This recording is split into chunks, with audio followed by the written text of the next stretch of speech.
Hey everyone, welcome to How You Go There. I'm Scott Montgomery, and I'm thrilled to kick off this series where we walk through the How You Go There workbook together. And I'm your co-host, Linda Misegadis. We're diving into the real stories and steps behind personal and professional growth. Before you can chart out a new path, you have to understand the path that brought you here. And this series is all about slowing down, reflecting, and getting curious about your experiences. That's how you go there. Welcome back, Linda. I'll go first. All right, you go first. Yes, I like it. I'm good. How are you? I'm doing great. I just got back from Vegas. I was with my kid at his baseball tournament. It was a lot of fun for him and that is me fun, as a parent. Yes. Really rewarding. I'm on a Vegas. different time zone right now, though, so I'm glad we were a little later today because, It is actually hard. I mean, I find anyway, it's easier for me to jump forward in time than it is to go back in time. It screws with me more going back in time and then coming back into my time zone than jumping forward. Like I can do the jumping forward all day long, but you just have to stay awake longer. That's it. No, but it was so I'm back, and let's get into today's topic. I think we're looking at mentors and coaches advising. Yes, Wisdom I love Without this Transactions was a little title here on our notes. And I like that. And I know you're gonna talk a little bit about that too. And honestly, I think about where we started with with our podcast, which is mindset, habits, goals, adjusting when things don't go perfectly. And it really hit me that all of the work, with all of that, at some point you can't do it alone, right? And you always hear about this all the time, this self-made millionaire, or, I did it all myself. And that's just such bullshit. We never do it alone, right? Where there's always something, which is what we're going to talk about today. Well, and you have to compound. And the minute you compound, someone else is involved. So so you might develop something on your own, but in order to sell it, you got to have someone sell it or buy it. And there it goes. Right. Yeah, no, I totally agree. Well, and you can build awareness and set direction, and you can even put in all of the effort. But to your point, you kind of need a little perspective outside of yourself, and it helps because it really kind of keeps you grounded too. Like I know for me, I'll bounce stuff off of you, and it kind of helps me to think about, I hadn't viewed it through that lens before. And so it gives me a different perspective in what I'm doing and what I'm doing making sense. It's kind of good to have that as well. Oh, it's great to have that. I'm glad you bring that up. I am coaching a few folks at one of my client sites who love, and I want to say my perspective, but they love perspective and I get to provide it.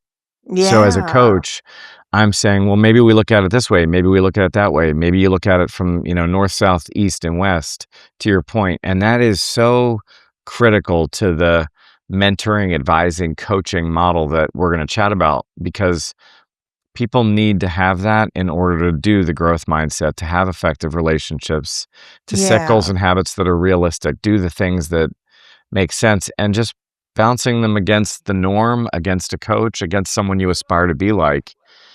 That's what it's about today. And, we have that relationship, you and I, we've had it for a decade. I tend to have it with women more than I have it with men. Yeah. And I give that permission to folks because it's not a masculine or non-masculine topic.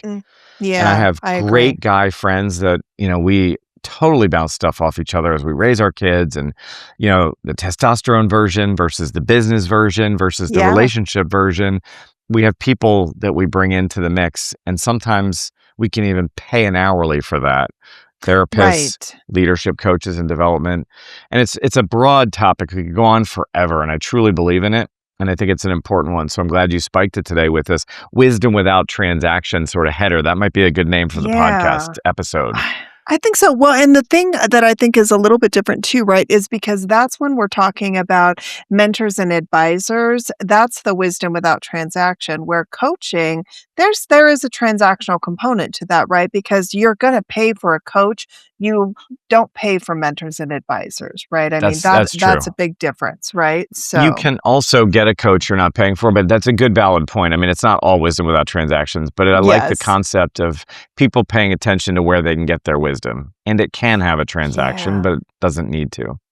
Yeah, exactly. Well, and I think, that's today, and I know on our next episode, we'll dig in more on coaches because mentors and advisors deserve their own space, and then coaches deserve their own space because, like we talk about and you talk about in the book, they are uniquely different.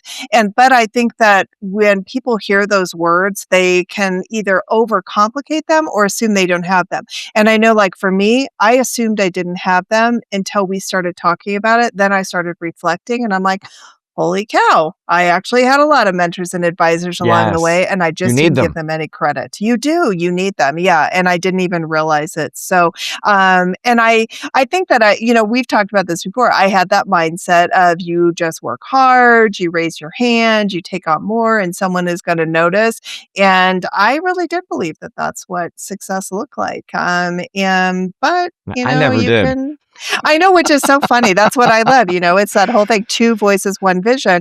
We Right. both come from different places in this perspective. And it's the biggest thing was you can spend a lot of years being busy, but never go anywhere, right? Which is exactly where I found Exactly right. myself. I was just standing in place Busy. because I was just busy. I was busy all the time, had lots of work, lots of responsibility, but I was not going anywhere. I literally was just standing in place. So, Amazing. No, it's great. And I'm glad you clarified that for today's episode too, because the mentoring and advising piece is without transaction.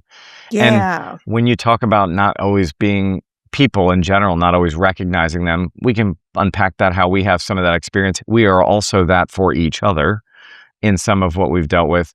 And the gratitude is really where the Yes. transaction comes into play because I've had great mentors. I remember this one woman I worked with, and I write about her in my book.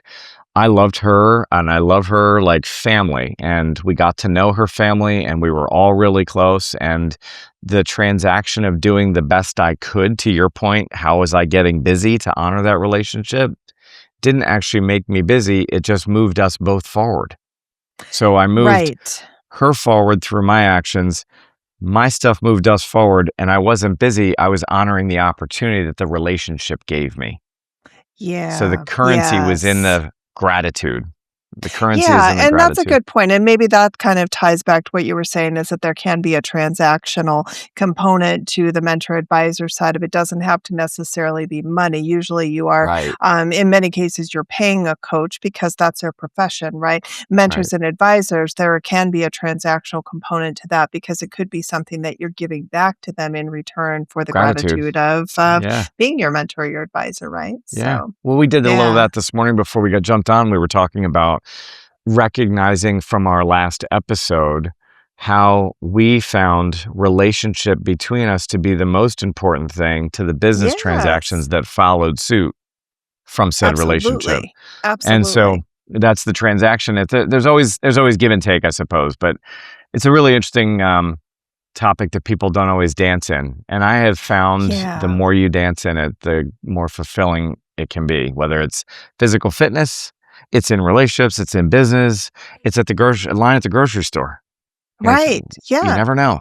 With over a decade of experience, WorldGate LLC is your trusted partner in IT staffing and project management tailored for the public sector. We help government agencies and organizations navigate complex technology landscapes, implement effective workforce solutions, and build high-performing teams from strategic staffing to seamless systems integrations. We bring the experience and reliability to execute, empower, and exceed for our customers. Staffing? Check. Project management? Check. Public sector solutions? Check. Experience you can trust. Visit our website at www.worldgatellc.com today. Different people impact you different parts of your life, and I think that that was part of it was recognizing that it was moments, right? It wasn't necessarily someone sitting me down and saying, "I'm now your mentor," right? Right, right, right, It's right. it's kind of looking Kind back of and hard to going, ask too. Yeah, it is kind of hard to can ask. be. Yeah, well, it really can be, I think, because it can be very weird if you're not clear on that. So I do want to talk a little bit about how you Yeah, I've go got a about few that. examples. Yeah, But I think, if you look at some of those moments. Like, I have those moments in my life where when I look back, I'm like, wow, that really did change something. Mhm. Something they said, some impact that they had. Like, I even remember years ago, really early in my career, my boss saying to me one time, Linda, you need to figure out what you want to do. What do you think he's like, there's no such thing as a VP of payroll. And at the time, there wasn't anything like that was called a VP of payroll. But that just sucked me in the gut when he said that because I was like, wow, you know what? He's right. I do kind of need to figure out like where am I going with this? But it didn't right I didn't focus on that till later. Like at the moment, I just Yeah, thought, wow, what when a you hear it is jerk. when you hear it. Yeah.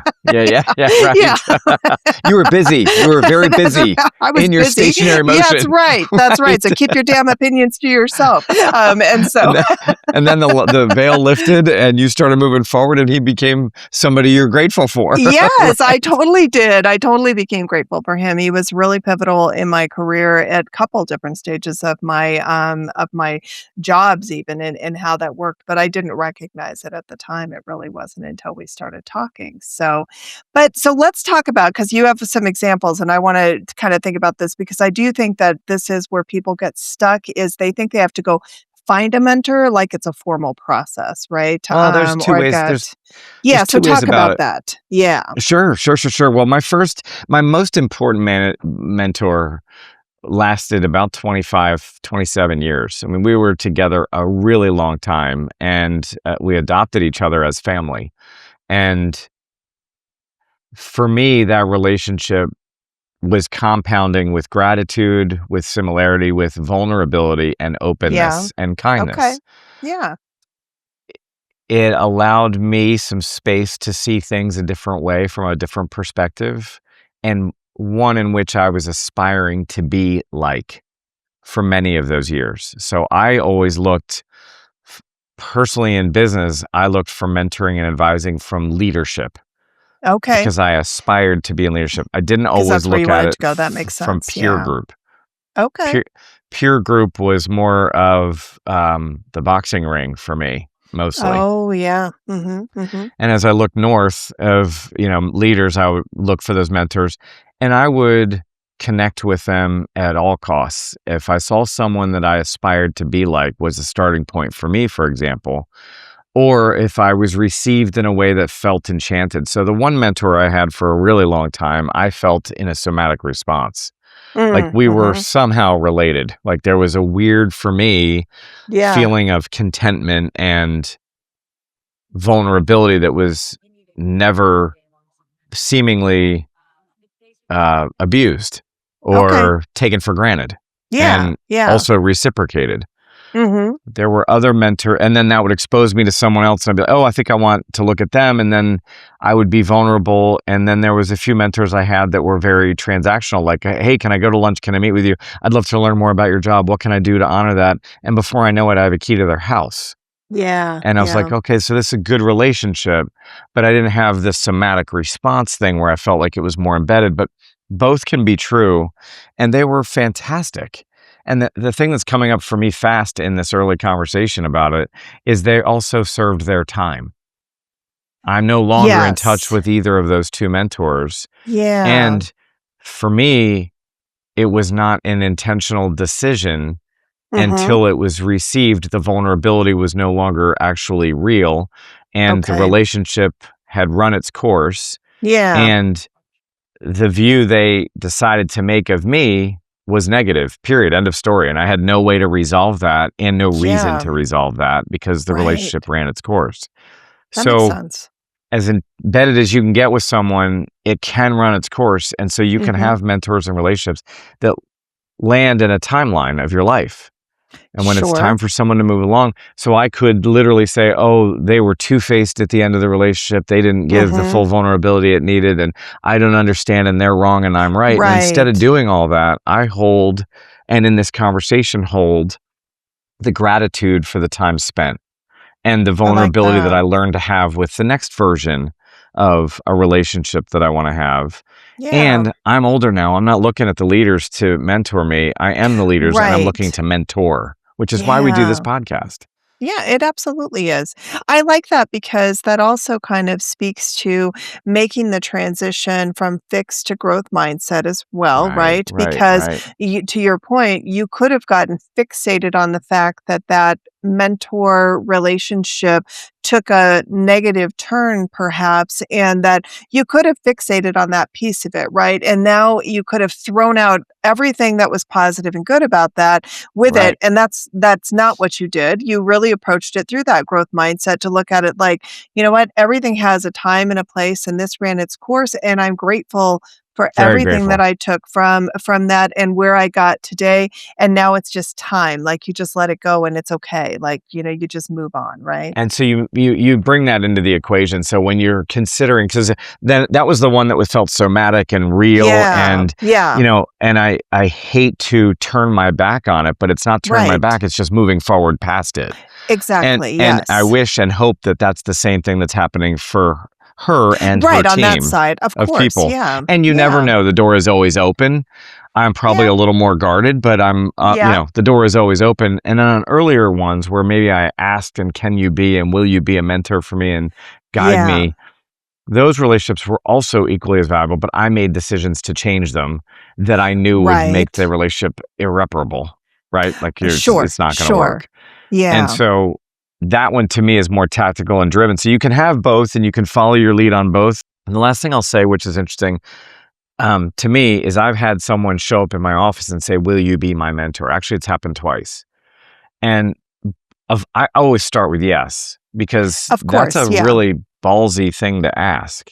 And it's I probably really it was probably really hard for them to do it. They had to build themselves up to be able to ask that question because it is asking a lot of someone. It can be asking a lot of someone. The one who I don't mentor is because they never followed up.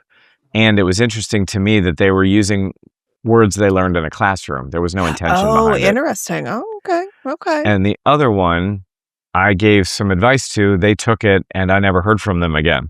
Oh, So so that was a transactional so that relationship was a for sure. transactional Yeah. relationship that, and I you put forth the effort and I hold no regret to any Of of it. course, yeah, But it yeah, is interesting how there are different, what I'd like to express for us today, for our viewers and our listeners today, is that there are different layers of mentoring and advising in relationships, right? It's yeah, yeah, very somatic. I felt it. Let's go for it. And it's symbiotic. It keeps moving forward.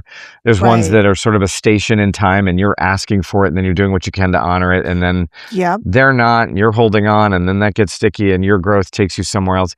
And then there's those others that don't real have like full meaning of, like, they don't really know what they're asking for, but yeah, if they keep showing up in my door, we'll keep figuring it out, but they don't. And so then therefore I know they don't absolutely. really understand what they're looking for.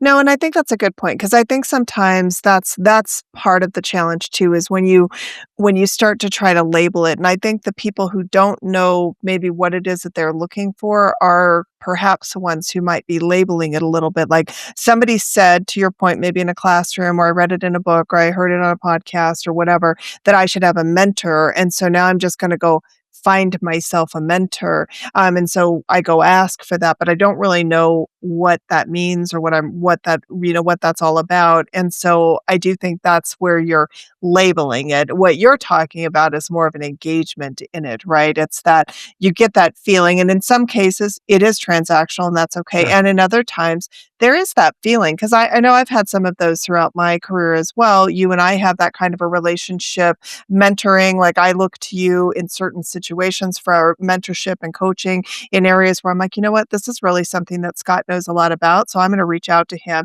And I have other relationships in my that I've developed throughout my career where very similarly there's a connection there where Yeah. it's almost like a brother from another mother kind of approach to Sure. things, Feeling. where you're really, yeah, it's more of a feeling thing, but they also have something that's more than just a relationship. There's something there where I feel like, oh, I can learn something from this person. I take something away from that. And that's where the mentorship comes into it, where it moves beyond just that relationship Well, side of it, can be right? the exciting part, because like me with you, you with me, I feel the same way, and I can learn different inroads and different styles of how I'm being reacted to. So where I might Yeah. believe I'm right, I could be wrong in a way that I need to be different. And that's part of the growth Yeah. part of having a mentor. So Absolutely. I'm delivering for you the best and most successful way I know how, and it may not be right. So Yes. that's where you Yeah. would then say to me, well, hey, we need this to take shorter timelines, or we need you to do this. And this is, you're thinking too hard on that. And that back and forth really Yeah. is what it's about, right? It's sort of taking it to the next level into I and think having a so. safe place to do it. The the other Yeah. thing I wanted to mention, we can come back to it, is when I said some of these transactional mentors that you don't use the right Mhm. words and show up and then they don't come back, Yeah. maybe they realized I wasn't the right mentor Oh, for and them. that could So be too, like, that's fair. Yeah, I like that. so, Yeah. so what Mhm. I was gonna say to that it would have been so much better, and I actually had someone text me once and say, "We aren't gonna be talking much anymore. I'm moving in a different direction, and I wanna respect our time together and be well." Yeah. Yeah. And I think that if you're gonna ask and make a formal mentoring relationship, even if it's Mhm. evolved and it becomes something you're introducing yourselves Yeah. as, that you should formally close it. I'm glad that you bring that up because we'll talk about it more when we get into our communication chapter. But it is a component of communication, but it's also being respectful of the Right. relationship in that Yes. there is closure because it is important. Because I know even in when I was younger, that was kind of my MO is like if I was done, I just walked away. You had Right. no idea like Terrible. that I was just never going to speak to you again or that our relationship is over. I didn't say a word, and so then you're left kind of feeling like, "Did I do something wrong? Like, what's going on? Are they okay?" It's like you go through all of this sort of stuff, and when I look back on that, I'm like, "Oh my gosh, first of all, how childish, but second of all, how unfair it was to the other person Right. because I just ended the transaction, the relationship, all of it, and never said another word to you. You had no idea what happened." And I agree with you, you need closure. It's just respectful to the relationship and allows both of you to move on. No hard feelings. We're just moving on. So, Well, and in talking about mentors and advisors, it is this official, right? So you yes. can use the words and then you can make the effort. You can feel it and it just happens. But it Yeah. does seem to have a process. I paid for, and we'll get into this another, I paid for a coach who I thought was wonderful. Absolutely Mhm. loved her for 12 years. We transacted. She helped me with so Yeah. many different things. And it got to a place where I needed a different kind of help that she wasn't able to provide. And Yeah. I had to just move in a different direction. Right. And And that's okay. and I hope it's okay. I hope that I closed that in a way, Sure. and I Yeah. did use the words.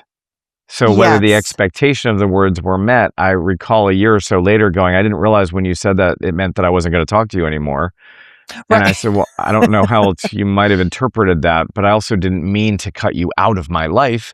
It just meant that Right. this work here part, we're kinda done."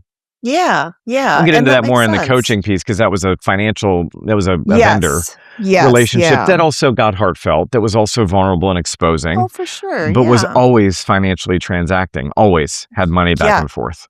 Yeah, Yep, and that makes a big difference. Well, and I do think that what I wanna make sure that our listeners understand when we're talking about, this whole mentor advisor component of it too is that it's, it is you're making sure that you're actually getting value out of that rather than just having a conversation. Because there's a big difference when we're talking about mentor advisor versus I'm just shooting the shit with my friend, right? right, right, right, It's a right. much different Good thing. point.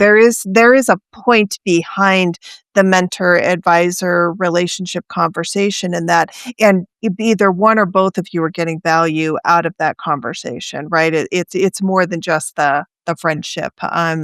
There is something that's happening there. And I think that's a really good way to kind of bring it all home is that that's what we're talking about here in that it's communication, it's Mhm, that which is part of the partnership, the relationship and the mentor advisor component of this is that it is about bringing closure and how they receive it, that's up to them. So kind of to your right, point, like my feelings might be hurt, maybe I'm mad at you, whatever I might process that differently, but that's okay because that's on me, not on you. And you have given me the closure and you did your part. Now it's up to right. me on how I want to process it, right? But at least we both have closure.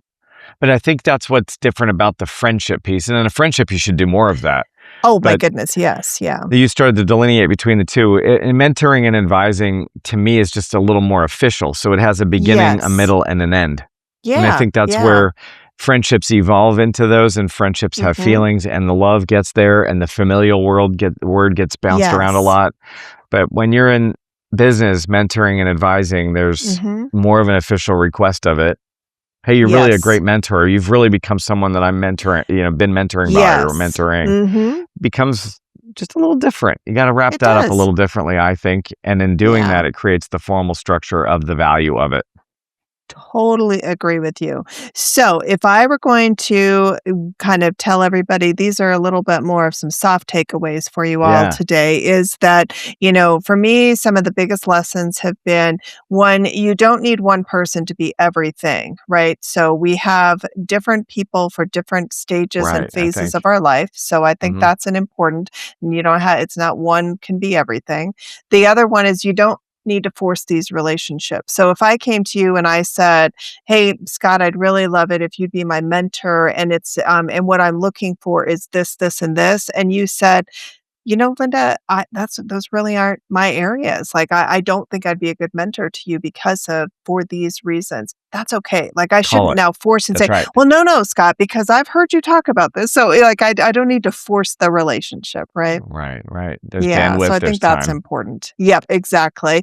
And then you have to actually apply what you're learning. So I think that's Mhm, another key in this, which is that difference in the friendship versus the mentor advisor, right? If you're not applying what you're learning, people will stop investing in you because right. you're using Totally. their time, their resources, their knowledge. And if you're not going to hear what's being said and actually adjust or make changes or do whatever it is that you're going to do in that, people will stop investing, and then it devalues the whole mentorship That is advisor so relationship, important. That's the right? difference between you staying busy, stationary, Yes. and my wanting to know what it is that provides value through mentoring and relationships. Yes. So what is it that I need to Exactly. do to move this forward? And then, yes, apply it and do it. And I pride Yeah. myself on that. And that's the difference Absolutely. between the successes that I've endured and appreciated versus the successes of others who are just sort of on that hamster wheel, staying busy in that section of your life, for example, when you were like, not Yes. moving forward, I'm just doing the needful. Yeah, just And working. so, Yep, right, I exactly. always had the mentor. I've always had that sort of appreciation that the job comes from those who are leading it, not the Yeah. tasks of the work. Yes, yes. No, I like that. That's a really It's great way to why kinda people should, bring it. Yeah. well, that grounds it. I think that's also where people should go into their jobs looking at mentors, going in looking for relationships and advisors, and how can they move forward? Otherwise, why are you doing this? You're gonna stay busy for a check. Yes, yes, absolutely. And No, I that's really what totally you agree. said nicely in our notes here too. You said it starts with curiosity, respect, and appreciation. And that's Yeah, the yeah. full life cycle of mentoring and It advising. it really is. No, I totally agree. Well, and so I think that's a great way for us to wrap and get everyone prepared for our next episode where we're going to dig into coaching, which is much different because I Very. kind of feel like mentors and advisors give you perspective, but they're not always structured.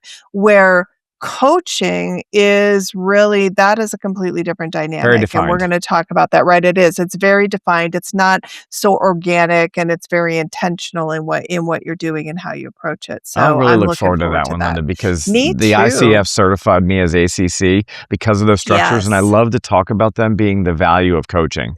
And so many Yes. coaches out there, a lifestyle coach and a coach of this and the other, Mhm. and they muddy it up with mentoring and advising. But with me, They I can do. get real official and real linear with coaching, and I Yeah. enjoy it. And I've got clients that are enjoying it. And it Yeah. still does include the word perspective, but it's Yep. how you channel that into the conversation. And it's Yeah, no, I'm transactional. very excited. Yes, and I think that's gonna be a really good one because I do think people really struggle with finding a coach or when to find a coach They and totally do. how to go. So that is gonna be a really good episode. And because we didn't do one single shameless plug, I have to show the workbook, Wait, because show that in the again. What workbook is like, yeah, that? yes, this one Screenshot this, right production. here, that's it. Because I want you to, prior to the next episode, maybe take a little bit of time to reflect on mentors, advisors, and coaches. And there is a section in the workbook for you to do that. And I think Yeah. that'll kind of help you to create that delineation between what is a mentor, what's an advisor, and what's a coach, and that'll help in the next episode. So, I agree, and a lot of people who, when they find I'm coaching and I'm getting paid and I'm got a process we follow and there's a certification involved, they're like, "Well, how do you get found? How do you, yeah, how are you finding it?" And I think the understanding, do you want a mentor and an advisor in a relationship, or are you right, paying for perspective and holding up a mirror and looking at what you're doing with yourself, being busy in one lane right. perhaps, Yeah, Very yes. different, and it's hard to find someone you can be vulnerable with is usually the ticket. My friends are always like, "I hated the coach I hired, and he cost me so much money." And I'm like, "Well, then hopefully you got a free consultation before you paid anything, because Right, that's usually kind of exactly. evident up front." It's a consulting thing, so you'll see. Yes, it's a consulting thing, I'll look exactly, forward to talking so about it. Yeah. me too, yes. Well, until then, I hope that you have a fabulous rest of your day, and if you liked Yes. this episode, please like, share, and, leave Follow. us any comments, follow us, and I think there's a website too, There isn't is, there, and it's got Scott? great social media, so go to the social media and look at all the places we're Yes. talking about this. University of Virginia, the Good News Story, the Good News Feeds, the Teachers Retirement Services Fund. So be sure to visit us on www.howyougothere.com, and it also spells howyouGotHere.com, so it's going to be easy to remember.